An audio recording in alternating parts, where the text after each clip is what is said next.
আজ দুপুর ১টার সময় আমাদের প্রধান উপদেষ্টা কার্যালয় যমুনাতে আমাদের উপদেষ্টা পরিষদের একটা অনানুষ্ঠানিক বৈঠক ছিল এবং এই বৈঠকে আমি আমার একটা ব্যক্তিগত বিষয়ে আলোচনা করেছি এবং আলোচনা সাপেক্ষে আমি প্রধান উপদেষ্টা বরাবর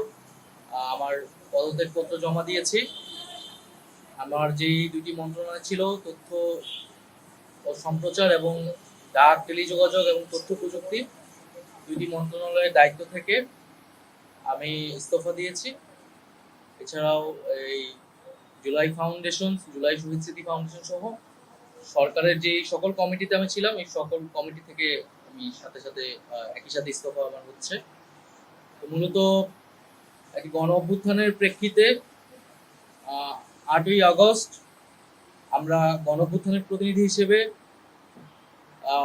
প্রথমে ২ জন এবং পরবর্তীতে আরো একজন ৩ জন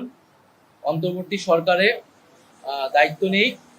অন্যান্য উপদেষ্টাবৃন্দের সাথে। তখন দেশের জাতীয় নিরাপত্তা এবং গণ অভ্যুত্থানের আকাঙ্ক্ষা বাস্তবায়নের লক্ষ্যে আমাদের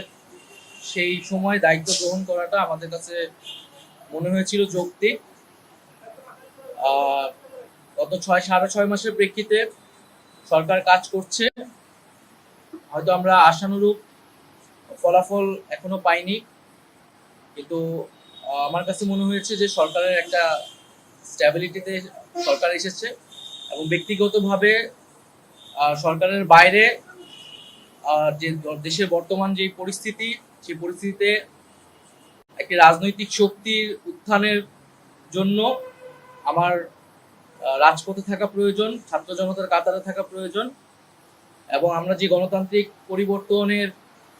আকাঙ্ক্ষা করি, সেই আকাঙ্ক্ষার জন্য এবং আমার যে গণ অভ্যুত্থানে যে ছাত্র জনতা অংশগ্রহণ করেছে সেই শক্তিকে সংহত করতে আমি মনে করেছি যে আমার সরকারের থেকে আমার সরকারের বাইরে রাজপথে আমার ভূমিকা বেশি হবে এবং আমার বাইরে যারা আমাদের সহযোদ্ধা রয়েছেন তারাও এটি চান এবং সেই প্রেক্ষিতে আমি মূলত আজকে পদত্যাগপত্র জমা দিয়েছি।